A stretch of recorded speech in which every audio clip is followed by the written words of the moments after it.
علاقة الطبيب بالمريض بتاعه مش زي علاقة أي سيرفيس بروفايدر بأي كلاينت، لأن دي علاقة أساسها الإنسانية. كبسولتنا النهاردة بتتكلم على السرية التامة للمريض.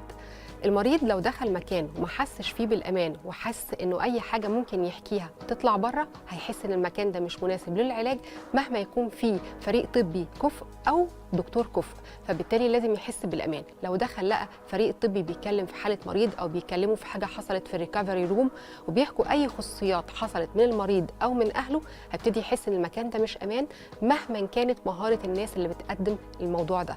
فبالتالي لازم نبقى عارفين إن السرية التامة دي قسم طبي احنا بنقسم عليه علشان دي اساسيات في معامله المريض، فدي حاجه مش اوبشن ابدا، دي اساسيات. السريه التامه من حق المريض ولازم يحس بالامان في المكان اللي بيقدم له فيه الخدمه الطبيه.